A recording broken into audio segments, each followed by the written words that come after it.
why don't we start? And I didn't want to interrupt if you were saying something. This is an odd honor for me because most of you probably know Charlie Glock better than I do. But I get to be the one who gets to introduce him anyway because it's my job. And so it's my great privilege to introduce to you all assembled here this morning our founding director, Charlie Glock, who's came to Berkeley in 1958 and started the Survey Research Center at that time, and was the director. Well, he can give you all the details on the history. That's his purpose. But was director for some 10 years and continued to work at the center until he retired in 1980 and left town. And promised to come back and visit us from time to time. And gosh, 14 years later, here we are. And the purpose of today is to get some perspective on where we are, and my purpose here in making this introduction really is to thank you for getting us launched and also for setting a tone. I've often expressed appreciation for the informality and the collegiality and the great spirit of SRC, and people always come back and hark back to well, this is the way Charlie started it, and it's always been this way, and it is today, and we just want to let you know that we've maintained the level of both of morale, panic, and collegiality that characterized the early days. And so, without further yakking from me, Charlie Glock. Well, that's good to hear, because that was one of the great things about those early days, the kind of spirit we had. Well, Tom, in inviting me to come down, never quite made it too clear what I was supposed to do. He said, just go on any nostalgia trip you want to. So I'll do a little bit. And then, since many of you are old colleagues of mine, maybe as we won't take too long for me, and we'll get into some kind of reminiscence as you saw it. Anyway, just by virtue of some of you not being here, I don't know any of you, I'll give you a little bit of background on how this outfit became into existence. Prior to 1958, I was at Columbia University and was sort of running a research bureau there called the Bureau of Applied Social Research, sort of running it with an old gentleman named Paul Lazarsfeld, whom some of you may know.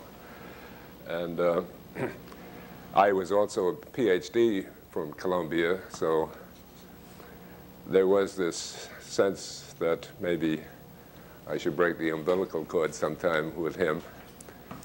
Any case, in 1957-58, I was lucky enough to be a fellow at the Center for Advanced Study in the Behavioral Sciences down in Stanford. And that particular year, for some reason, was sort of like slave market year. The University of California was just blossoming and booming, and Clark Kerr was then the chancellor here on campus and had lots of ambitions for this campus and for the university later as president. And other universities were also stealing people like mad. So I think out of the, I forget how many fellows were there that year, but at least over half of them had offers to go elsewhere than where they had started.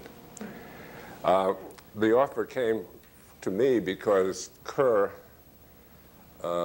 inspired, I think, by Marty Lipset more than anybody else, felt that the university should have something akin to what the Bureau was. And so I was invited to be a candidate to be the director or the founding father of this new center, which at that time was not named. They had imported Angus Campbell, is that name familiar to you? He was then the director of the Survey Research Center in Michigan, to do a sort of survey of the faculty to see whether or not this was the kind of institution they might want to have here. So he did, and there was enthusiastic interest. I forget how many said they would really love to have a survey research center here. And this sort of put the cap on, well, we must have one then if the faculty all want it so badly. Anyway, I've been trying my best to remember. There was one other person being considered for the job, and he was a statistician, mathematical statistician. He also was at Columbia and teaches college, so I knew him back then. I can't remember his name, but anyway, he and I were the two candidates, and apparently at the time there was a big battle between sociology and statistics. Statistics were pushing for him, and sociology was pushing for me. And anyway, sociology must have had more clout because I got the offer. So anyway, here I am. I had to make my break with Columbia, which I won't go into, but that was a pretty traumatic thing because they had treated me extraordinarily well, and here I come out on a sabbatical, so-called, and never go back. And so anyway, I did break the umbilical cord with Lazarsfeld at that point. Well, when I got here, and I guess it was September '58, which was the official start of the Survey Research Center, they had assigned me an office in the basement of California Hall. A room about this size was the original Survey Center. And I inherited down the hall in a very small room, there was a IBM counter sorter, you remember those? And also a very advanced machine called an IBM 101, which was capable of doing cross tabulations. And that was really something. Plus a key punch. I think those were the three machines. And then, anyway, there was this office, and I was given the office with a desk and told that, well, you can sort of think that little IBM thing, which I think Hannon Sullivan had gotten started, you can consider that yours. So I sat there waiting for these 300 faculty members to start pouring in to put demands on me, and nobody came. Anyway, I did finally find the question is that it's, so I looked at it, and it was obvious, you know, this was sort of like false reporting. They were always saying, yes, they'd like to have one, but when it came to actually using it, they really had no idea what they would do with it.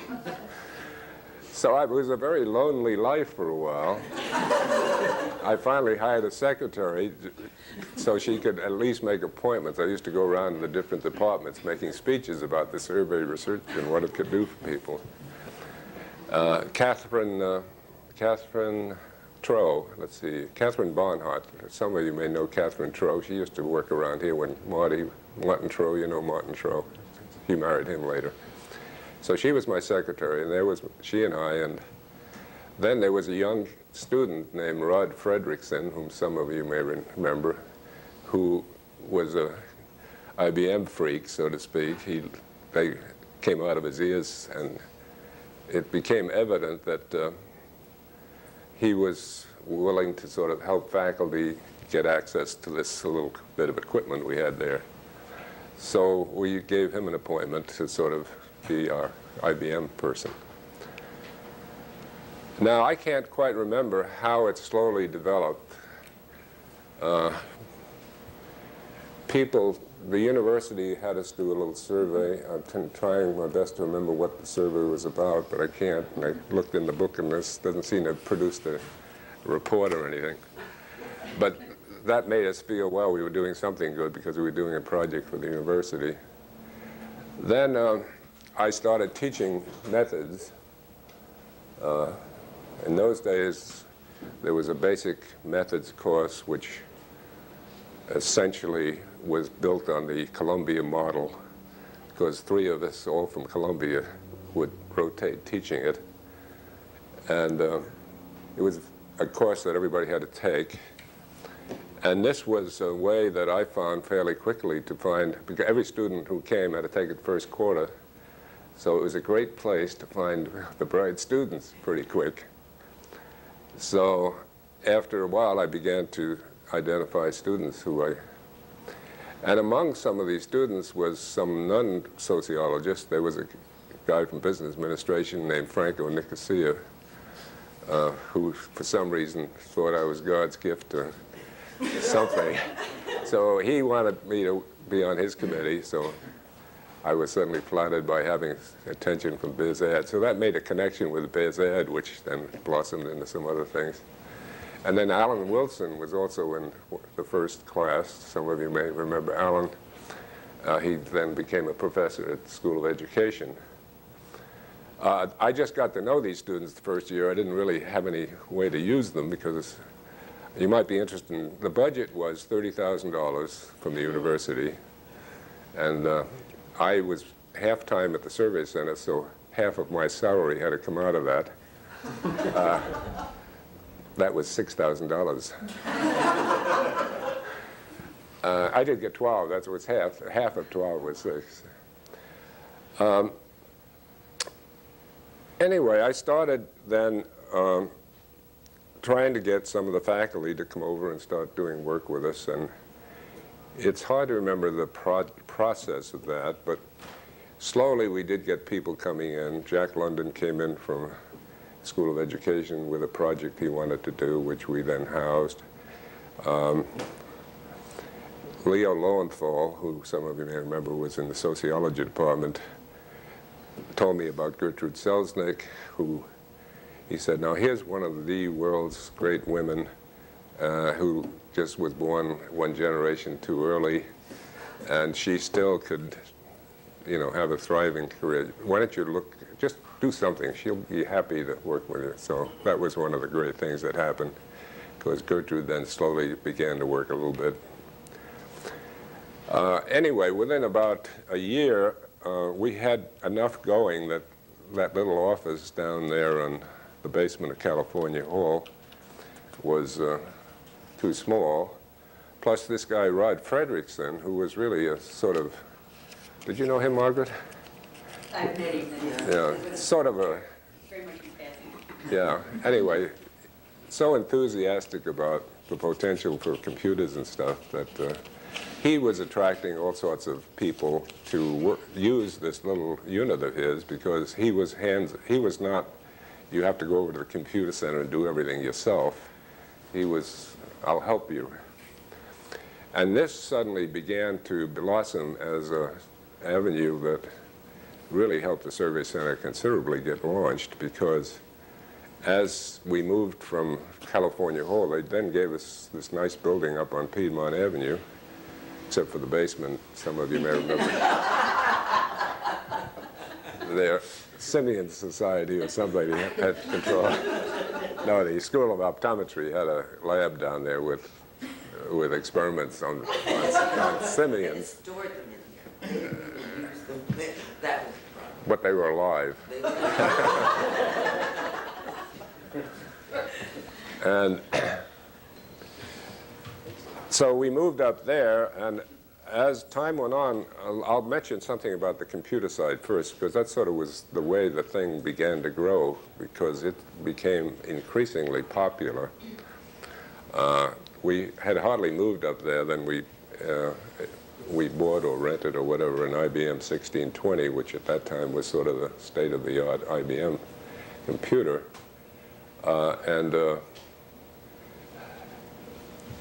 Then once we got that computer, we had more and more clients from quite a few of the social sciences, people who never did survey research, but they still had data that they wanted to have analyzed.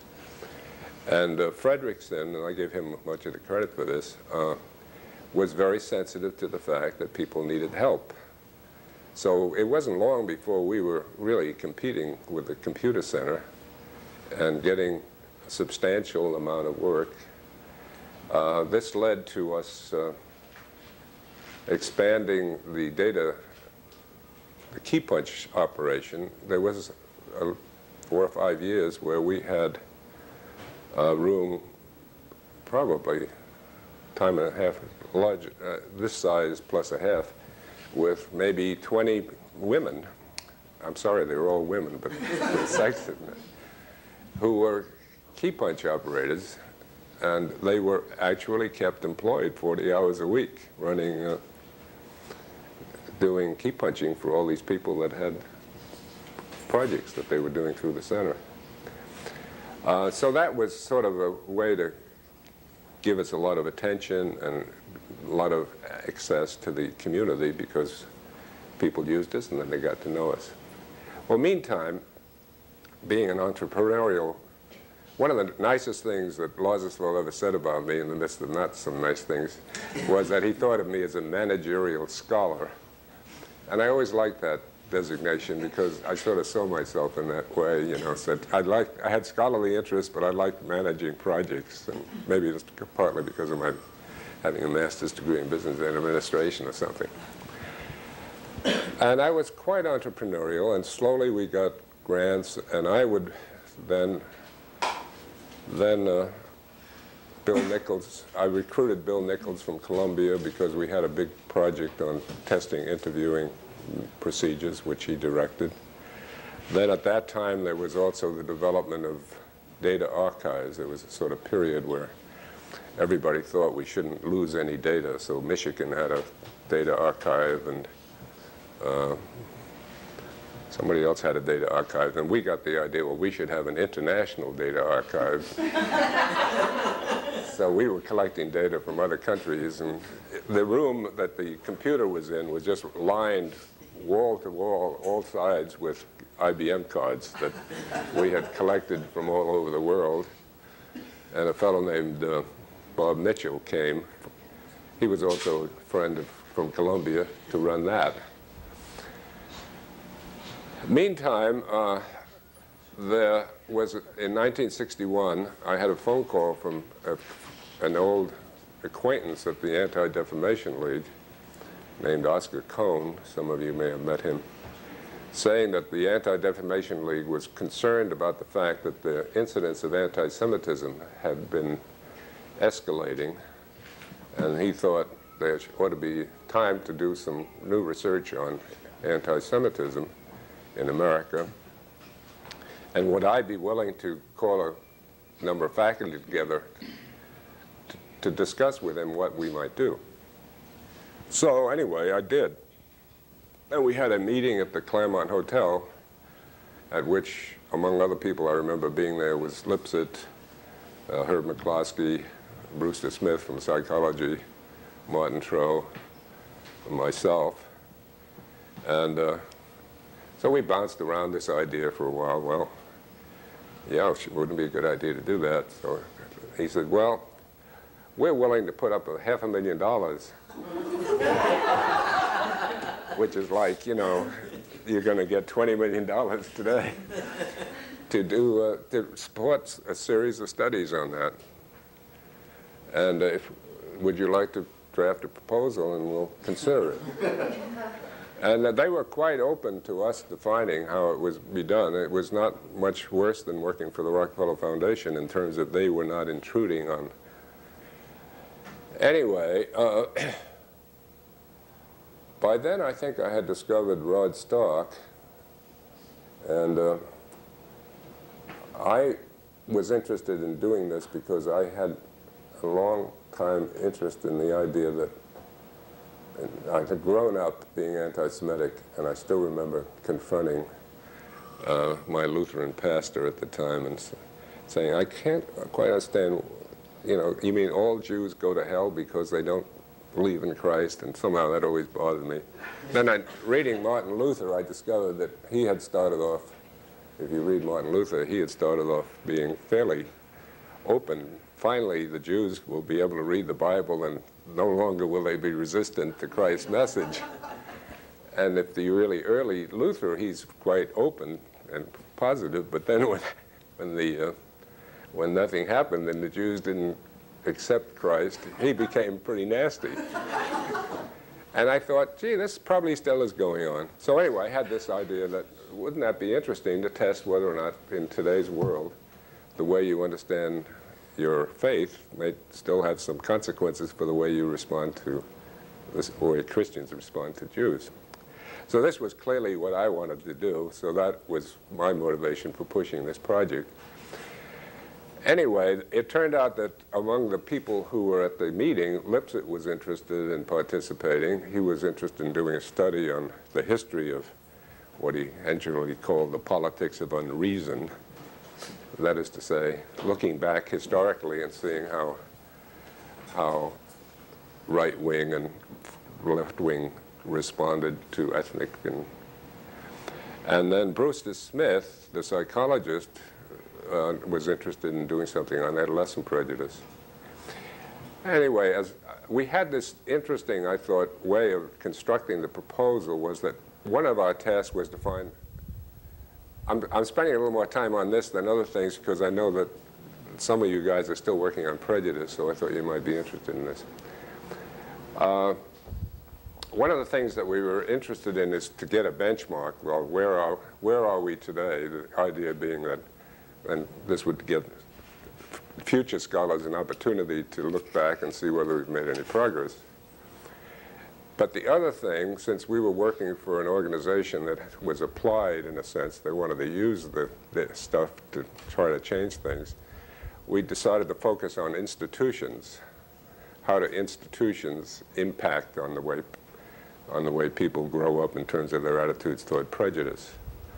So the institutions we focused on was this church, which was the anti-religion and anti-Semitism study.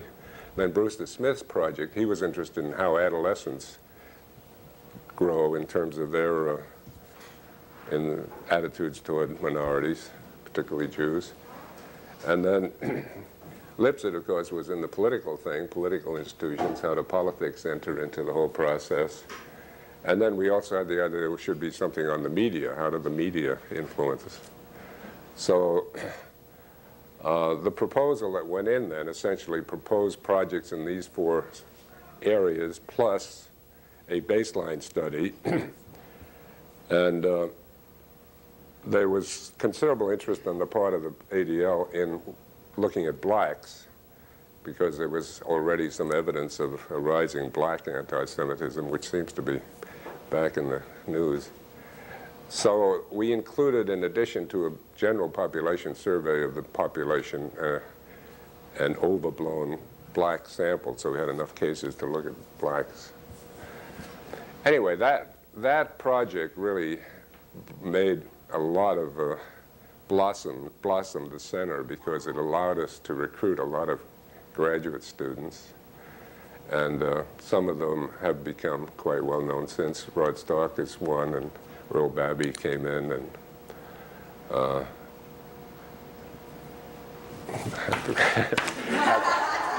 have to look at some of the others that were around then. Earl Babby's wife and Travis Hershey. Well, Travis Hershey didn't work on that project, but he was another one. Ann Neal. Anyway, one of the things that became fairly an emphasis was, hey, let's make this a really student-oriented center. So we would slowly try to generate all sorts of ways to bring students in. So not only an anti-Semitism project, but McCloskey had already started working on some of his political stuff, so he had 3 or 4 graduate students. And we would run all sorts of things which would involve graduate students. And I think part of the quality that you were mentioning that you still have is the sense that we were all part of a family, we were working together, and we really put a lot of responsibility on these graduate students that, you know, we took them as mature people and they got a lot of responsibility. If they didn't hack it, well, we helped them, but we gave them more responsibility than you would ordinarily give a young person. I think that paid off in the long run. It gave people experience that you could never get just going to classes, you know. So I was always, Lazarsfeld was a great believer in learning by doing, that you don't just learn by reading books and listening to lectures, that you go out there and do it. So that was another quality of the early days.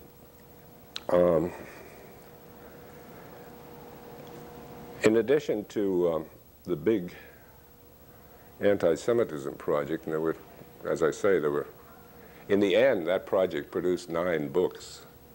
I don't know whether that's a good thing to brag about or not, given that we proliferate the library so much, but still.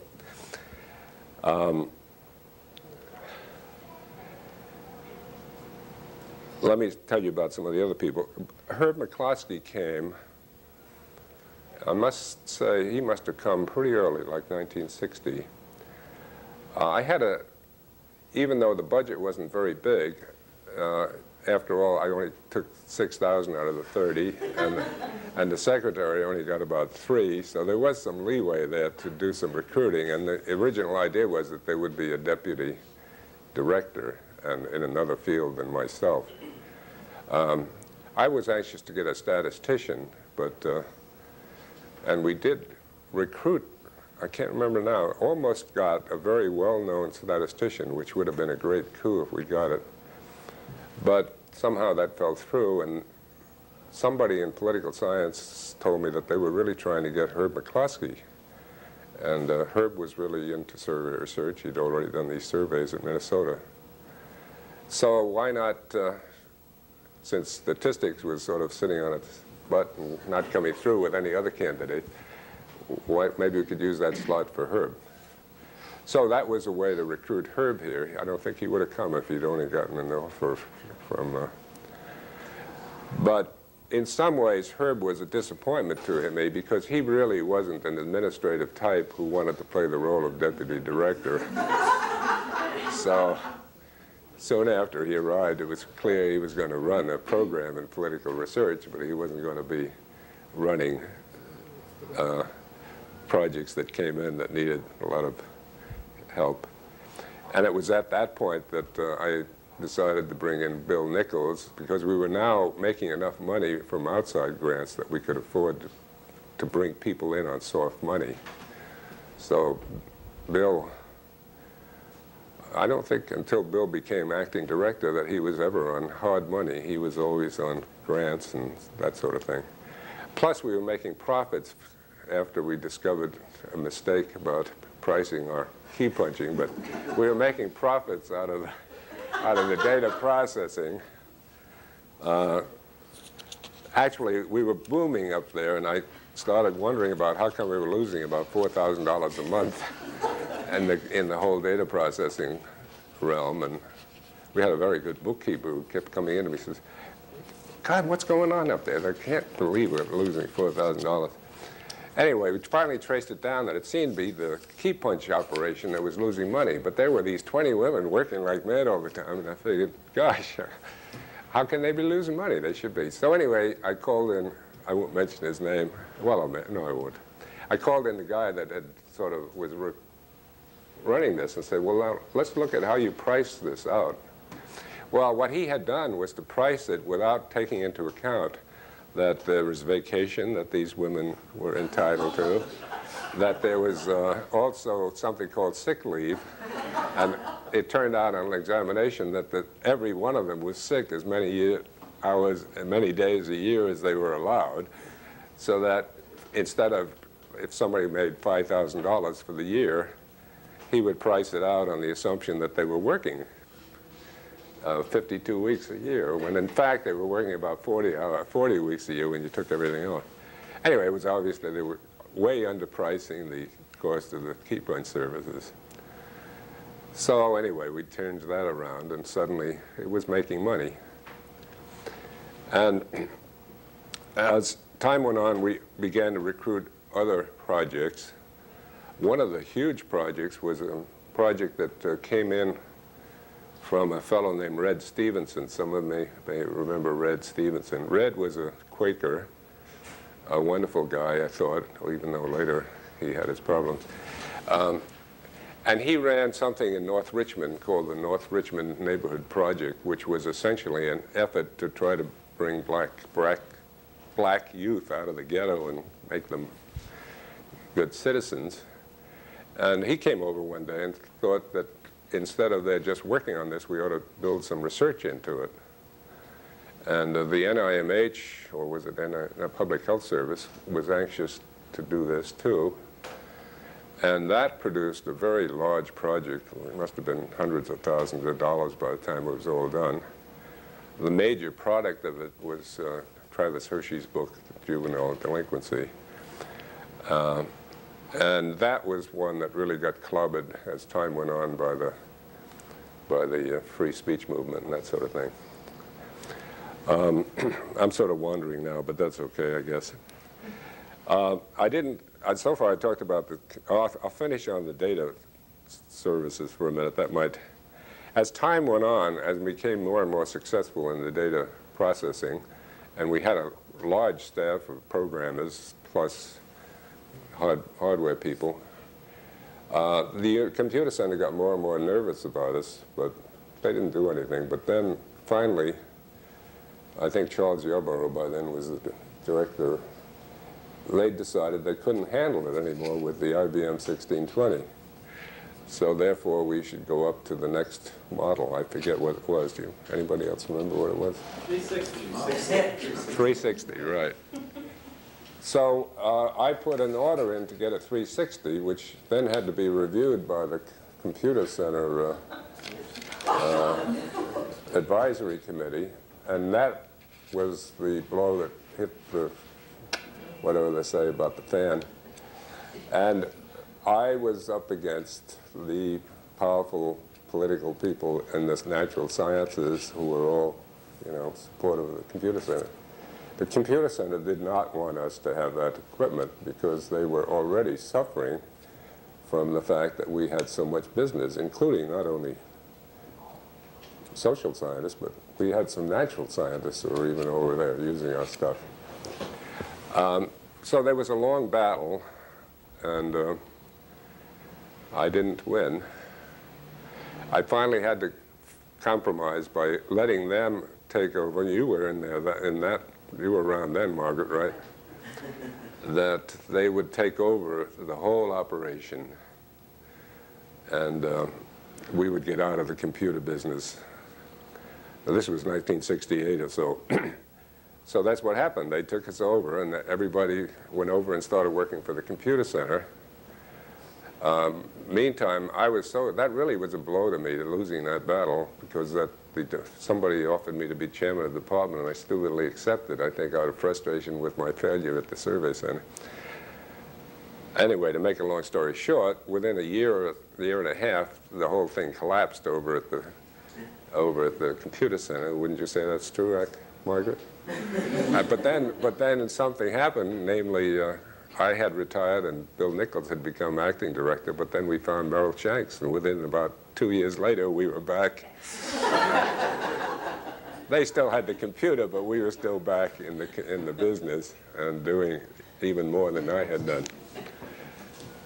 Then I haven't mentioned the field operations, and I think I should, since there's so many of you still around. Selma reminded me that the first field director of the survey center was a woman named Ursula Gebhardt, who got us organized. And in general, I never felt we should have a big national survey thing, although we did do national surveys. The Columbia Bureau never had an interviewing staff at all. They would recruit for a project, but mostly they used other people. And I always felt, well, if you get an interviewing staff, you're then stuck to keep them busy, so they drive the place rather than you. So I was sort of that opinion, but there was enough work around that it made sense for us to have a staff to do local surveys.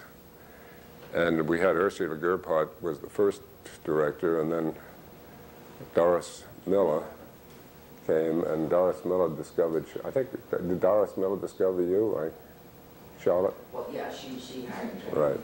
But not as a field director. She hired and trained me as an interviewer. Yeah, as an interviewer. You started as an interviewer. By then, we were getting so big that we were running out of space on Piedmont Avenue, so they had a building down on Telegraph, wasn't it? The stepchildren, yes, we were.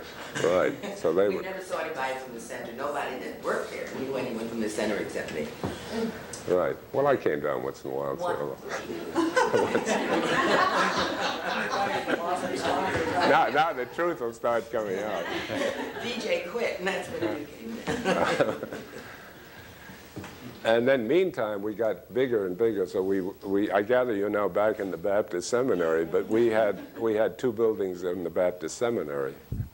Although that came, I think, after Merrill became director. Anyway, that became a big operation and continues to be a big one. And among some of the memorable surveys that they did was probably well, they did the study that was done in Oakland that produced the book on the Eichmann trial. Then there was the huge survey that was done in connection with the Social Indicators Project that was done when Merrill was director. And I think that's some of the earlier. But anyway, then Betsy came on, and let's see, who else? And then Karen. Karen, I should say, was around much before she became a survey field supervisor. She is the successor to, as my secretary once, to Emily Harris.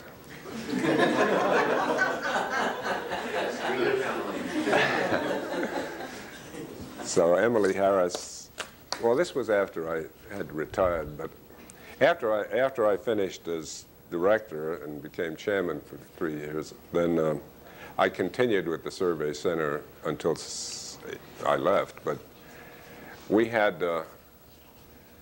two big projects going. One, Merrill, I think you're the inspiration for the Social Indicators Project, but anyway, he had a friend in National Science Foundation named Murray Aborn who was interested in pushing social indicators. And Murray told me how to write a proposal. in a similar fashion to the ADL project, he got a bunch of us together and said, well, we got this prospect, what do you want to do in it?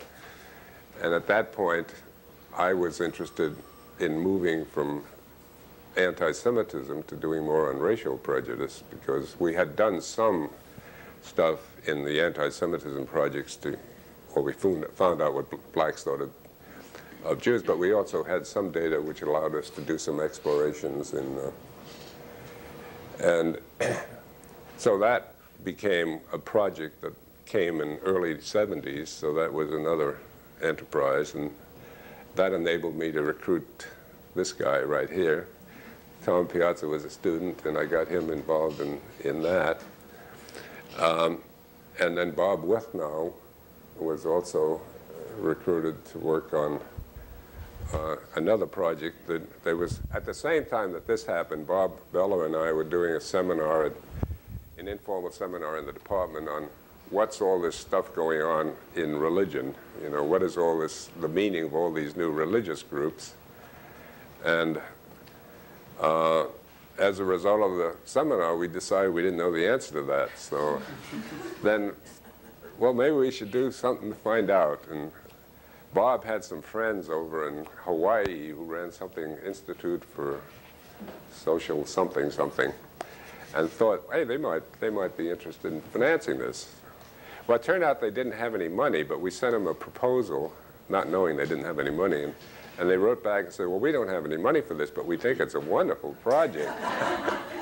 Can we include it in a package we're going to present to the Ford Foundation? So suddenly, the Ford Foundation said, oh, this is a wonderful project, and they gave us the money.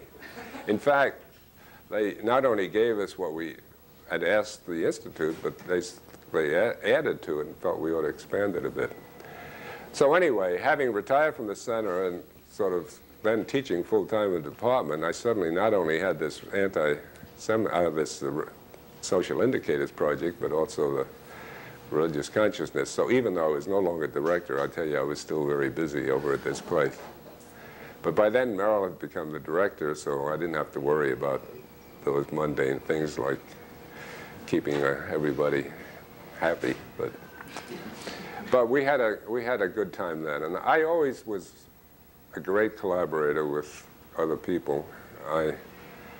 I must once in an article wrote that except for Paul Lazarsfeld, I think I had more collaborators than any other sociologist in America. Let's see what time it is. I could go on if you wanted to and say a little bit more about how the Anti-Semitism project developed. Maybe I'll do that for a few more minutes. It's sort of an interesting epoch of how that developed. The first of the various projects, no sooner than we get the grant than the Eichmann trial became a big headline maker. And we got the idea, well, we hadn't specifically specified a media project, but here was an event that was getting a lot of attention in the press.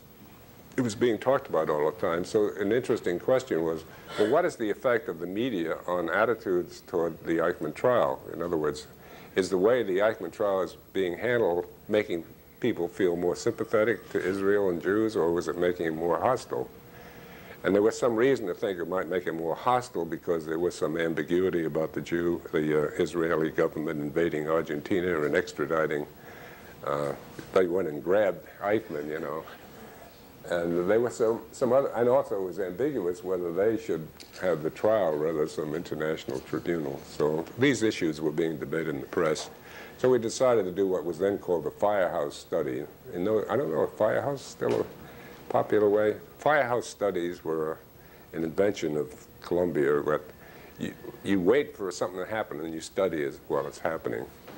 So the trial had ended, and it was like 3 or 4 months before the verdict was going to be presented. So we had 3 or 4 months to run out and do a study to see what would the public. So anyway, that was one of the first studies that was done. But meantime, we were working on the Christian beliefs in anti-Semitism. Now, in designing that study, we decided that we needed to do we didn't want to do a national sample because this was supposed to be a study of Christians, not of non-Christians, and we weren't interested particularly in non-church members. So we were trying to find a way to study active Christians. And the feeling was that if we were going to do this in the Catholic population, we needed the cooperation of the church, that if you wanted to really do something like this, which would involve administering questionnaires to a sample of Catholics, that we had to get Catholic cooperation. So in that connection, the ADL was helpful in trying to locate a diocese that would be willing to do it, which would have enough Protestants of a variety so that the Protestant sample in that area would also be reasonable. And Pittsburgh was the ideal. We finally decided that would be the best place because it had a good Catholic population with various ethnic groups. It also had a very broad range of Protestant denominations. And it also, ADL said, had a bishop that might be friendly to this. So off I went to Pittsburgh, and he was very friendly and said, yes, we'll let you do it. So we were all set to do the project in Pittsburgh, and he suddenly, the bishop there, or was he a cardinal, whatever, gets called to Rome, and suddenly we don't have any access to Pittsburgh anymore because he was unwilling to impose the next bishop with this thing. And then we made no success. The ADL went around, we found nobody that was willing to do it. It was rather threatening. If you saw the questionnaire, it was a rather threatening thing to do. Anyway, there was, I'll look up his name. Who was the USCF guy? Remember his name? He was in the Religious Consciousness Project, who he did the stuff on Catholic charismatics. John Combs? No, he's at USCF. He's not a Berkeley graduate. I'll remember his name. Anyway, he was a friend of mine.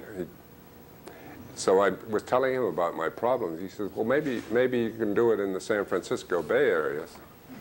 So I said, well, it's not exactly the ideal place to do it, but given that we have no place else, why don't you, if you're willing to, see if the bishop would be willing to. So the bishop, or archbishop, whatever he was then, said, well, I turned this over to my deputy, so I and whatever his name was, went over, and we were told, yes, we're okay, we can do it. We got the imprimatur of the bishop, which really made it possible to do it. So we were then given access to their their membership lists. In the meantime, we recruited membership lists from a sample of Protestant denominations and imposed a huge questionnaire on these people. I mean, it was like 35, 40 pages. And we got over a 70% return. There's a long appendix in the book which tells you how we did it.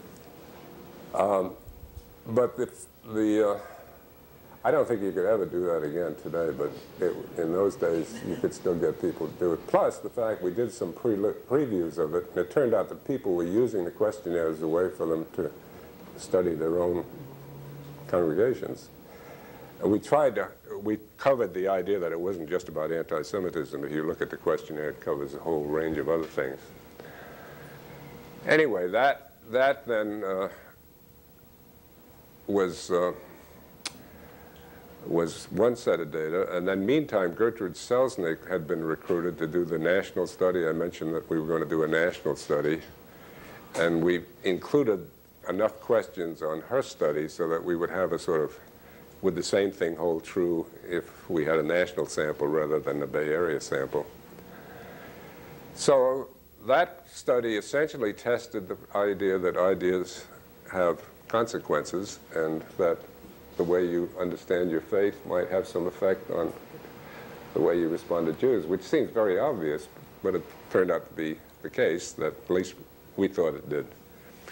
So we produced Christian Beliefs in Anti-Semitism, which was the first book that was published in the series. And I had a letter.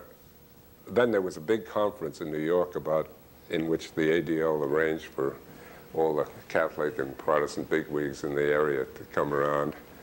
And the study immediately sort of hit the fan in the sense of a lot of objections to it. I still remember nuns at the meeting in New York raising objections because we obviously didn't study Christians. Christians were not authentic that we studied. And there was that kind of resistance. And then the other churches, the churches that got really hit hard were the Southern Baptists and the Missouri Lutherans. And I was invited to give a talk to the Southern Baptists in Nashville, I think it was. And they also denied it. And in the process, I wish I had a tape of that session, because in the process of denying it, they affirmed it, if you know what I mean. And then in the Missouri Lutheran Church had an extraordinarily conservative president.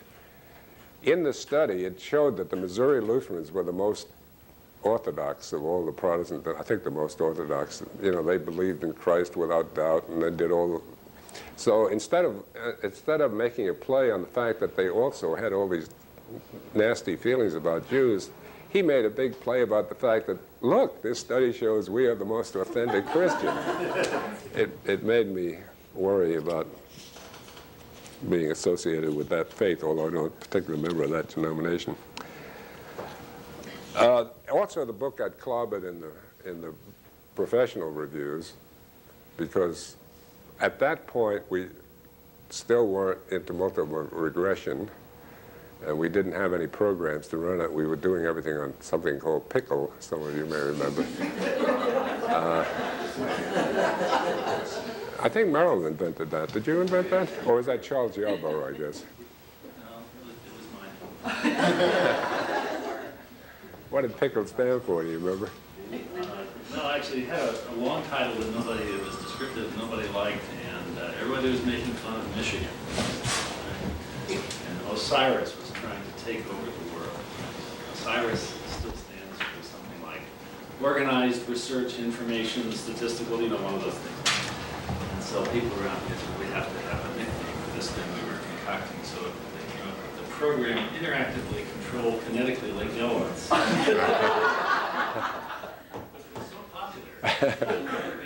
got lost. That's surprising. Anyway, the book got a lot of critical attention, and it's sort of interesting to reflect back on it. But in some sense, all the criticism, it's still quite widely mentioned in the literature in this field. And the ADL was ecstatic about it.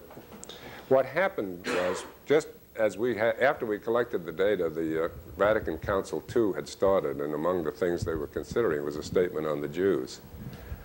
And the ADL had a man in Rome named, oh God, I shouldn't say names when I can't remember their names. Anyway, they had a man in Rome who was working with the Vatican, and he thought, well, maybe they should get a copy of our report. Well, we hadn't published it. We were still writing it. But they persuaded us to write a memo on what was happening with particular emphasis on Catholics.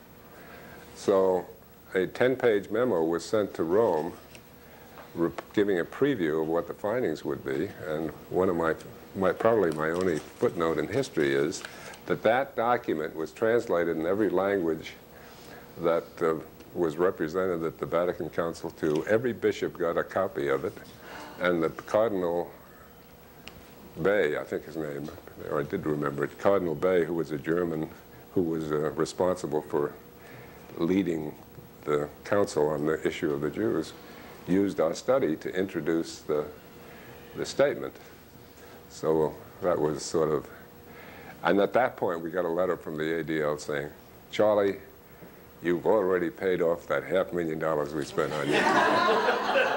So I might say, since I brought that up, that when they said they had $500,000, they didn't have a penny.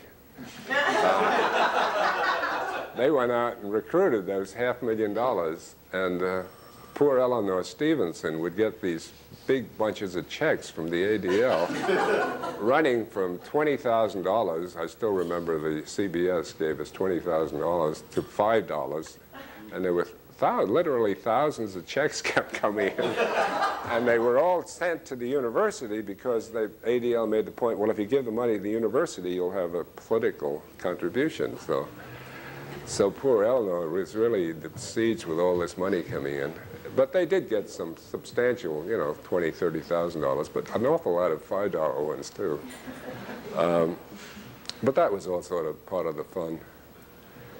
Well, otherwise, I might say something about the Adolescent Prejudice Project, because I always admired that project as being neatly designed. Brewster Smith, who some of you may have remembered, was not really terribly involved in this project, but he hired a rather bright lady named Jane Allen, later married Irving Pilyarvin, so she's now Jane Pilyarvin, to be his associate on it. She had just gotten a degree at Stanford. So between the two of them, they designed, I thought, a very neat project. What they wanted was to find 3 communities in which the proportion of Jews in the school population varied. So like one community, there would be no Jews, another community where there'd be maybe quarter Jews, and another where there'd be almost a majority Jews. And that in other respects, they would be fairly equal. Now, finding that completely wasn't possible, but they did a pretty good approximation. So they picked 3 school districts. I think it's New Rochelle was one of them, Asbury Park, New Jersey was another, and a town in Pennsylvania whose name I forget. That was the one without any Jews. Asbury Park had about a quarter Jews, and New Rochelle was the one with the high Jewish population. And what they took were all the kids in the 8th, 10th, and 12th grades, because they had the idea that, well, the more this way they could get sociometric data on who are your 5 best friends, and they had data from all the kids so they could find out which kid associated with which Christian kids would associate with non-Christians. Well, if you think about that, it's a neat design, isn't it? And I always liked it. Anyway, that was I was very often a salvage man. I think most people saw me as a salvage person on projects because they didn't get done. And I still remember I was in 1968, I was in 68, 69, I was at Yale on a sabbatical. And we had gotten most of the projects pretty well along. Lipset's book had been published, got an award. And the Christian Beliefs had been published, the Eichmann book is published. And here was this big project, which out of the 500,000 must have taken a fifth of the money, and nothing was happening on it. Jane was not able to do it herself, and so she put pressure on Brewster. So we had when I was at Yale, Oscar came up and said, well, we got to do something about Brewster. We got to get this damn book out of there. I can't, it's embarrassing having all this money in it. So we had a confrontation with him, and I probably shouldn't say this, but he just said, I can't do it. So here was all this data. Jane had meantime moved to Wisconsin, and I was nominated to salvage it.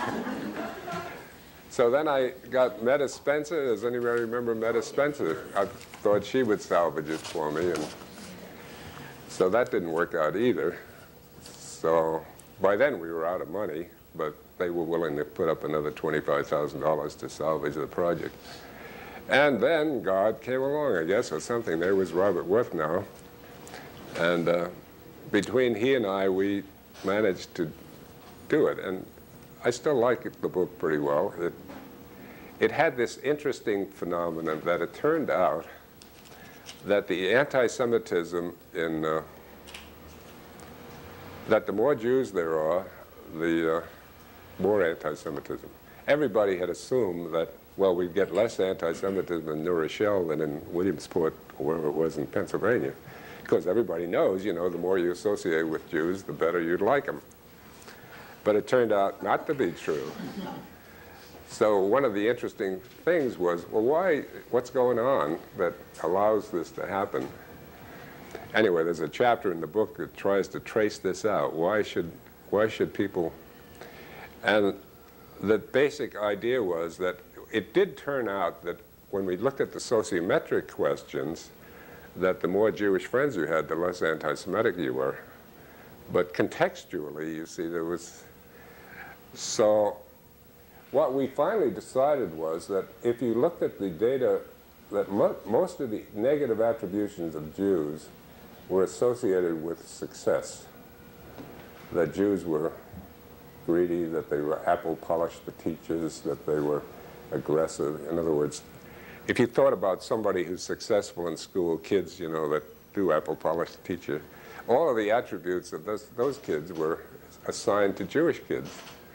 And unfortunately, we did ask the kids in the schools that didn't have many Jews, what religion they had. So it turned out that the most successful kids in Pennsylvania were Episcopalian and Presbyterians.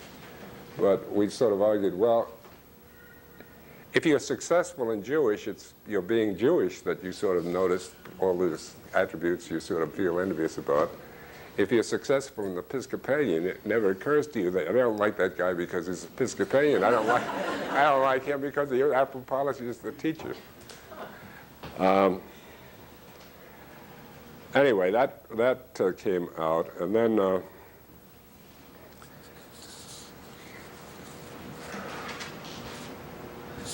I don't know how much longer to go. Well, part of that was Gertrude involved in. Beg pardon? Gertrude was involved in some of that. Yeah. Well, Gertrude. Well, we had another salvage project which Gertrude helped on. I had imported a fellow from the University of Illinois named Joe Spate. Did you know Joe Spate? And Joe was supposed to do the Eichmann book. When was And Joe here? huh? When was Joe here? It must have been in the early 60s, like 65, maybe mid-60s. Who asked that? Oh. He was already gone, of course, by then. Yeah. But I mean, it turns out that survey analysis is not sort of everybody's cup of tea, and it's not easy to do. And he didn't have the kind of, it was one of these studies you do so quick, nobody ever thought, well, what are we going to do with the data once we collect it? So he floundered around, and I, couldn't get him. And so it was, again, a sense, Gertrude came in and at that point, so she and I sort of salvaged that project. And one of my qualities is I do have a good organizational sense, I think. I don't know, I sort of see how you can put things together to make a story. So I shouldn't brag about myself, but I will. Anyway, yeah. I was wondering, I assume we're in the question period now, so Yeah, we I can. won't interrupt. But could you sort of talk about the Bureau of Applied Social Research and what you tried to create here at SRC and what you tried to do the same and what you tried to do differently? Because, of course, that's one of the fountainheads Right. of American survey research. But I wondered what you liked about it, what you didn't like, and what you tried to recreate and what you didn't try to recreate. Yeah. Well, I have to tell you a little bit about how I got into sociology. I was expecting to be a businessman. I have a master's degree in business administration. In 1941, when I graduated from Boston University, actually, I wandered down looking for jobs. I had a 1A draft standing, though. But I ran into a professor I'd had at NYU, and I mentioned my state, and he told me about this little outfit over at Columbia called then the Office of Radio Research, which Paul Osisfeld was running. And so why didn't I go over there? He might have a job. So I did. And then the romance began, and I was an extraordinarily naive young man. And suddenly my life changed, being exposed to him and all these people. And they hired me to run a project, to do coding on a study on newspaper radio ownership in a single community, where the newspaper and the radio people own the same thing. The bureau, the office was on the wrong side. They were in favor of the people owning it, by the way. But anyway, that led to my being offered a Rockefeller Fellowship. This was before I got in the Army. So I was there from maybe August until January when I went in the Army. The war started and I was recruited. Well, Lazarsfeld saw me somehow as somebody he wanted to get back, and I liked it extraordinarily well. It really was the best time of my life up to that time. And I had, all these ideas that sort of were suppressed in a business school came out, and I suddenly discovered, I had voted for Dewey in when did I first voted, and whenever. I suddenly began to say, hey, the world ain't the way I thought it was. And so this was a wonderful experience. So anyway, he kept writing me during the war. About once a year I'd get a letter from him saying, well, I hope you're doing all right. I hope you consider coming back with us. So I never thought about doing anything else but going back there. So when the war ended, I went back, and what he had in mind from very early on was that I would become the director of the Bureau. So that's what happened. I slowly was nurtured into becoming its director. Now, I was a very significant figure for him because somehow he and I complemented each other very well. He was not a very good administrator, Paul Osisfeld, but he was such an inventive person. If you could list all the things that this guy invented in the field in terms of both methodological innovation and substantive things too, like public cross pressures really were ideas he developed, the whole notion of public opinion filtering down, et cetera, et cetera. So there was all this excitement around him being extraordinarily inventive. I mean, people just flocked there because it was fun to be there. And he had a great commitment to the idea of students. So that, I told you earlier that that was certainly something I imported from Columbia. And in the early days, he was also, when I first come back from the war, the Bureau, it had become the Bureau during the war because they were doing things other than radio research. But they were broke. It was running on a very small amount of money that was left over from that Rockefeller grant that got it started. And we were doing lots of studies for that it's hard to believe that an academic institution would go out and do studies for Bloomingdale's, or was it Abraham and Strauss, to find out whether they should stay open on Thursday evenings. And I still remember doing a project for something called Old Drum Whiskey on whether their label should have a drum on it. I mean, oh yeah, you can't beat it. We were testing their slogan. Old Drum Whiskey, you can't beat it. But but there was always this sense, well, you don't have to care about what the project is, you also can make something of it. And he was very innovative in that regard, too. I don't think I ever matched his innovativeness in that, although we did do things at the Bureau. I'll mention 2 projects that really show you a bit of the guy's flavor. True Story, which was a magazine, I don't know if it still exists or not, was interested in increasing its circulation. So Lazarsfeld sort of said, well, maybe, and this is where the whole idea of opinion leadership came in, maybe what is going on is that you are reaching an audience of people who are leaders among that strata of the population. You don't reach, you don't get highfalutin, highly educated audience, but you get people who may turn to people who read True Story to get advice on things. So out of that connection, he invented this project that became quite well known, that Elihu Katz and he wrote this book on opinion formation. And it ended up that True Story didn't exactly perform as his theory suggested it might, so they financed this big project without getting too much benefit themselves. But on the other hand, it was a good little notion, and it proved right. Turned out that the two-step flow of information was, so it became a sort of classic for a while. I don't know how viable it is still today. But that was sort of essentially a commercial project. And then another one that came in, an outfit called Pfizer Drug, was somebody that had worked at the Bureau or had gotten a PhD at Columbia, was working as their market research director. So he came over one day and said, look, we'd like you guys to do a study on whether or not we should continue to advertise a new drug called tetracycline, maybe that was the generic name, I forget what the name of their particular product. Advertise it in the AMA journal. That was the question. So we weren't really interested in finding out whether that was any good or not, but somebody decided to say, well, what we really ought to find out is how do doctors innovate new drugs in their thing. So slowly we contrived a quite different project than the company wanted.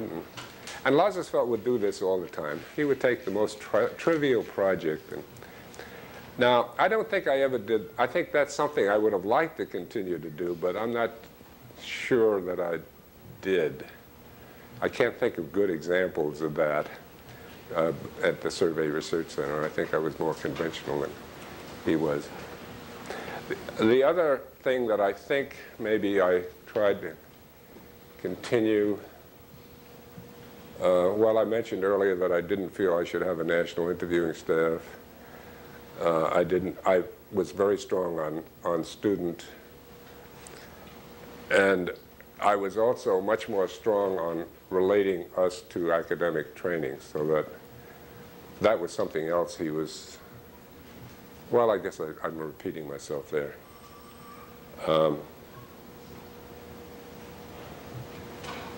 I was also very committed at Columbia to the inventiveness of the designs.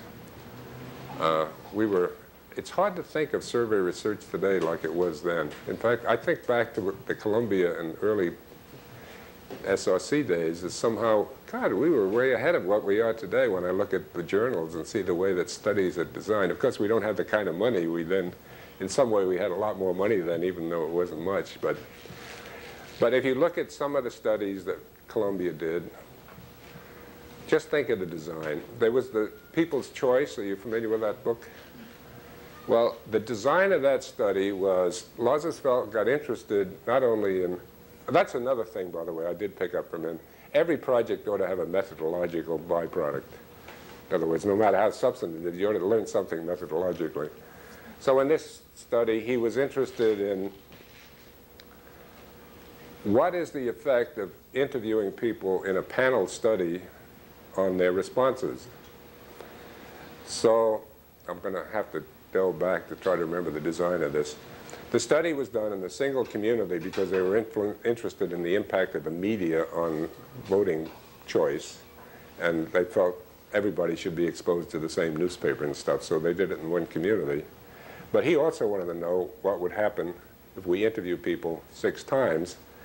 How much are they biased by the fact that they're participants in 6 interviews? So the design was to have 6 interviews with these people over the period of the campaign, and he divided the sample into 4 equivalent groups. So there was 1/4 of the sample was the people interviewed 6 times, right?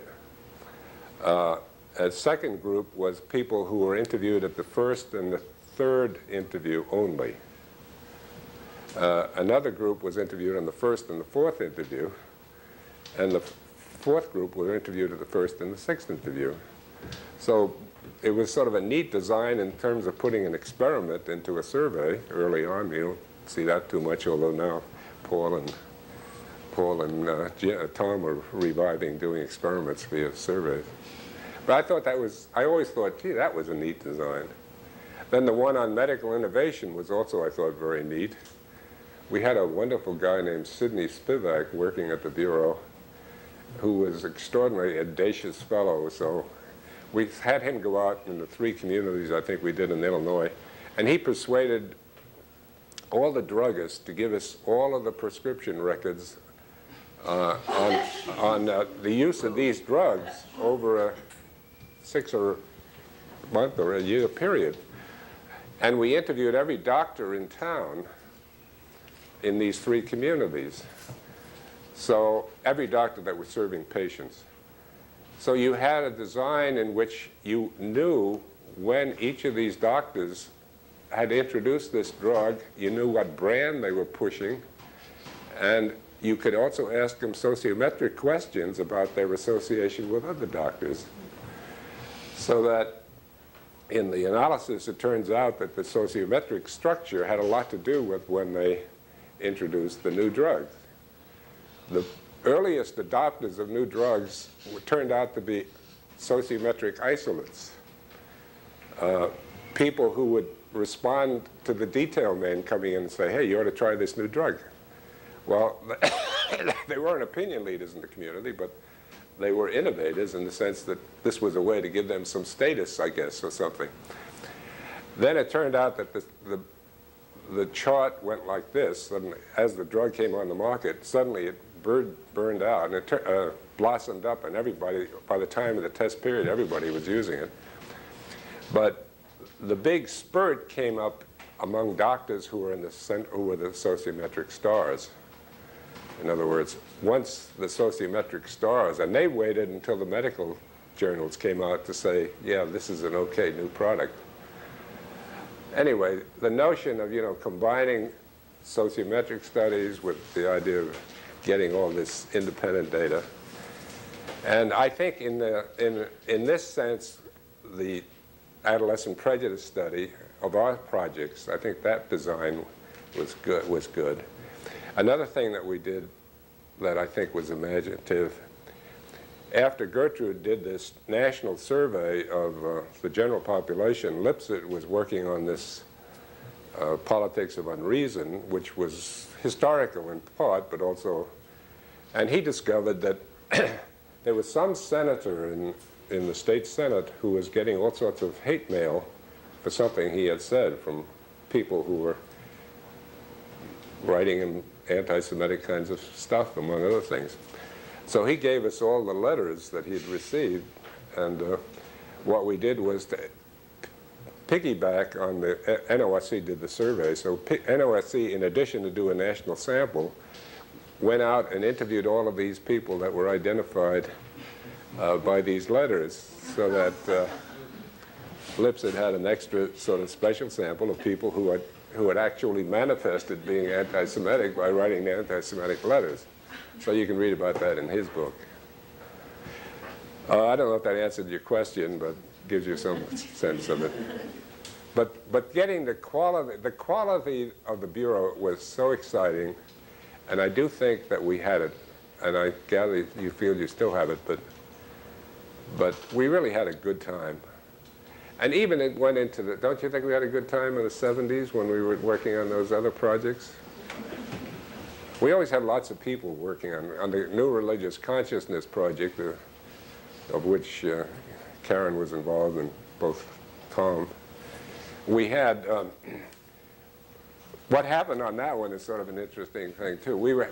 Bella and I had this seminar which had about 10 kids in it, and most of them were from the Graduate Theological Union because they were more interested in religion than sociology students, as you can imagine. So when this bonanza comes along of all this money, the design of the project was that we would do a survey, but then we would have participant observation in different religious groups. So the way we did it was essentially sort of say, and the money was good on this. I think it was like $10,000 a year, was it, or maybe $5,000 a year. But a pretty good stipend for all these kids were built into the grant. So we were sort of stuck with the people who were in the seminar to run the projects on particular religions. So that's what happened. Most of the participant observation studies were done by GTU students. And then Bob Wethnow did the survey, got his dissertation out of the survey. And once it got started, we discovered that people wanted to join us. That is to say, the project slowly got a lot of publicity, so we got people from around the country saying, hey, we would like to come, we'll do a study on this and that. Well, by then we hadn't any money left, but Barbara Hargrove, who some of you may remember, said she'd like to come out and work on what's happening to the traditional church in the midst of all this. So I said, well, we can't pay you, but if you want to come. She says, well, maybe I can get an NIH grant. So she got an NIH grant to come. Then some guy, Greg, what was his name, from Boston University came out. He wanted to study the Hare Krishnas, and he got a grant from somebody else. And then Tom, we got some ADL money, I guess, to do studies on, what was your chapter on? We took over the, how Jews, right, or something, Jewish identity in the counterculture. Right. Yeah. So we had some ADL money left over, and they agreed to let him work on that project. So it was putting a lot of things together again. Any other questions? I think I better stop. You guys must be exhausted by now. No, I wanted to say one thing that we felt like I do recognize Jim Wiley. we're the tail wagging the dog, since the field office never stopped working.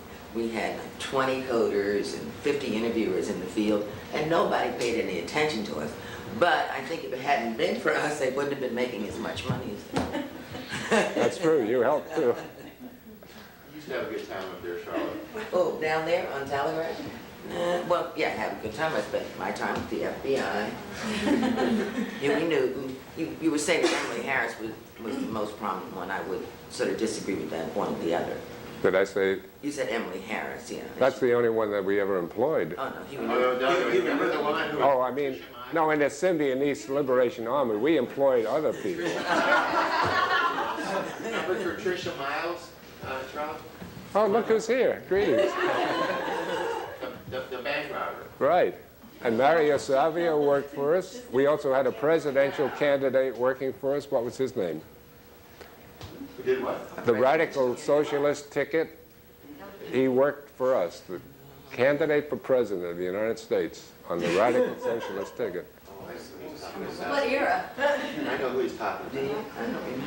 What was- Nothing what though was I Huey's found more job? frightening than waking up in the morning and opening your newspaper and seeing 6 of your employees on the front page. Black hats and rifles. And I bought the guns. All right.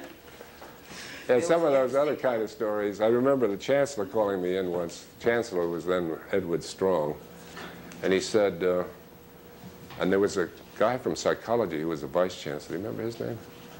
Anyway, they were both gone. The vice chancellor was particularly going ho on communists.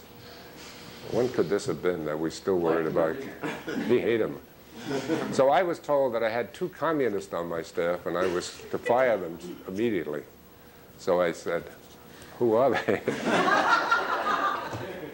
So they gave me the names of these two people who I didn't know who they were. So I figured they were interviewers, probably working for Or coders, John. I think they were coders. So anyway, I was supposed to summarily fire these people, so obviously I was not going to summarily fire anybody without some kind of opportunity for them to present themselves. But anyway, I didn't do anything. I went back to my office to find out who these people were, and they were working in the field office. So I said, well, no, I wasn't going to do this. So then I had to recruit all my board members, had to come up and sort of, I remember Herb Bloomer was then the chairman of the advisory committee. And in his own bumbling way, he was very supportive. He says, yeah, you can't do it. Well, you know, one So of them, I think, we was stayed Linda, adamant, who and was then the coding supervisor, and she and her husband had spent a year in Russia the year before, because he was a Russian student or something. And I think she was probably one of them. I mean, you're not hiring the coding supervisor, I'm sorry. well, one of the problems I always had, I never knew what went on in terms of personal lives. People sleeping with each other all over the place, I didn't know that. That was the easy part. You should now take over, Sean, and tell us what really went on. The only thing I did want to say is that Gertrude Selznick and I used to discuss her data, or the data that she was working on, and I said, look, you will not tell me that black adolescent kids are anti-Semitic. They are not. They are anti-white. They don't know the difference, and they don't care. But of course, they had all this data, so they weren't willing to give up on that. But that was true. And it was during the time when everything was going on, Martin Luther King and the Black Panthers and all this. And they, you know, it wasn't really a matter of being anti-Semitic. They just, most of them didn't know what a Jew was, to tell you the truth. But there is one other thing that's happened recently that I think is sort of interesting. I was at the farmer's market not too long ago, and I heard one farmer talking to another. Well, they keep trying to Asian you down all the time. And I thought, oh, boy. Well, that's Comes back. I haven't said much about Gertrude Selznick, except she was obviously one of God's gifts to the Survey Center, and I think everybody appreciated her being around. She was sort of a mother superior or whatever to everybody, so whenever anybody got mad at me or was upset about something, she was the person that you would go to. But on the other hand, she also was a very powerful intellectual, and I'm proud to say when I was chairman, one of my accomplishments, but strongly supported by my faculty, was to get her the first regular appointment of a female that wasn't full-time to any appointment in the university. So she was the first regular half-time professor that the university ever hired. So that, I don't know if that broke anything so that they continued to do that, but it was a way that sort of allowed women to suddenly play a role in the university that they had. Betty Scott. Betty who? Scott. Was Betty Scott? I don't say that she was the first woman on the faculty, the first one that had a half-time appointment. Oh, In other words, Tenured half. a tenured half-time appointment. Charlie, you know, when I think of just the extraordinary wealth of books that came out of the Anti-Semitism project, I mean, it's not just the prodigious number of them, it's the extraordinary quality. But my own preference, right at the very top, is Gertrude's book with Steve Steinberg, Nasty Prejudice. I think that's just a beautiful book. And I've never got it clear in my mind. I mean, I know she was wonderfully bright, but when did she pick up the skills to do what's become arguably the classic study of anti-Semitism in America? I mean, every study thereafter has turned to her work to try and find some focus of reference. When she started, did she have those, when she started with you? She did it in the process? Well, first of all, she always worked with students who were knowledgeable. Plus, she sort of got her experience on the Eichmann book. And then Steve Steinberg was her, well, he played the role on Christian Beliefs and Anti-Semitism that Tom sort of played with me on the Anatomy of Racial Attitudes. That, you know, they worked together very closely, but she never did a tabulation in her life. She went off and he did all the stuff. So it was sort of, you know, you get educated on the job.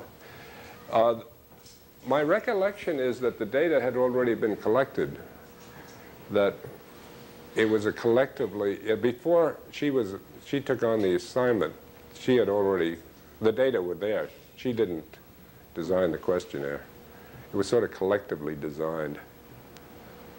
She was so bright. I mean, it was like, you know, it's sort of like, you know, you walk into, and I've come across this 2 or 3 times, especially among women, into an office and you talk to someone and you realize sort of right away, like, oh, this is over my head, you know. But then she'll get it down to you, and so you understand. And she was really she was an exciting person to work with. Right. One of her better qualities was her ability to get it. She claimed, no matter what it was, she could cut it in half. Yeah. She did. Get ready to reach, cut it in half. Well, she's among the most fascinating characters I've ever met, but there are lots of those. Yep. But on the other hand, even though she did a lot for the center, it also did a lot for her.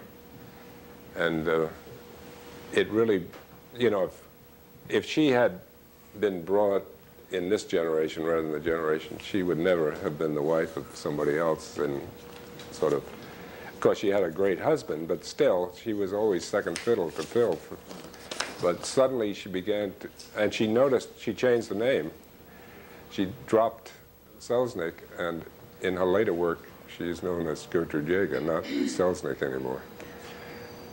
Plus, in the department, she became the champion of all the women, both faculty and staff, and students. I just remembered the staff of the department. I haven't said anything about being chairman during the Cambodian crisis. But that I'll tell the sociology department tomorrow. Go ahead.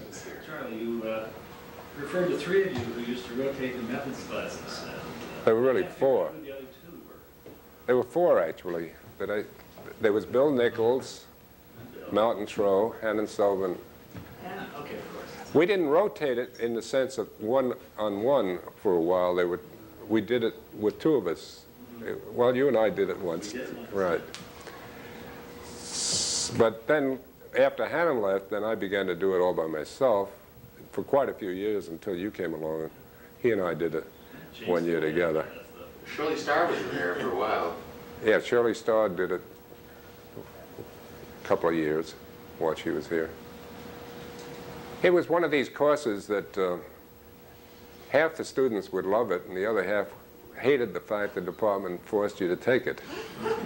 So it was one of these, I think part of the reason I finally decided to retire early was it was getting sort of too heavy to do that course. You'd come home at night and he knows how much extraordinary amount of time we spent with students. There were 80 sociologists in that class, but the department had decided to re-require it. And we were in this army of people. Well, I think we had only 60. Don't we? I think we had 80. I looked that up the other day. Yeah, I'll have to catch up on what you're doing now. Yeah, well, it's still here in that I did it for a number of years, and then Neil Flickstein and now Sam Lucas. And so it's always an SRC affiliated person doing it. But, you know, Charlie, do you remember when Bill Nichols used to give method seminars for senior staff here Right. at the center? Which I don't know whether that's ever happened. Well, we had, reading through this old pamphlet, I was surprised at how many things we were doing in terms of just informal courses for people. And Bill ran quite a few of those. he was sort of, I can't give credit to everybody in 2 hours. You'd have to stay here the rest of the day.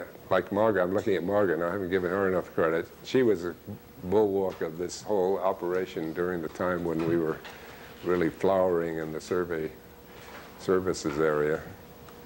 And Well, speaking of courses, you know, SRC was giving these free computer short courses before the computer center ever started doing it. right. But that was somebody else's invention. I'm sure it wasn't mine. I couldn't. But it was still growing out. It still grew out of it, right. Yeah, well, you know, when you give a talk in which you're the one that's involved, I probably have given myself more credit than I deserved, and I really do appreciate the wonderful people I had here, everywhere. You and Charlotte, and Betsy, and Merrill, and it was wonderful to be here. I had a good life here. And on the other hand, I'm still having a good life. Slightly different quality. Well, I guess we've gone on long enough. On that note, maybe we ought to let Charlie off the hook. Let's thank you very much. Round of Okay. applause.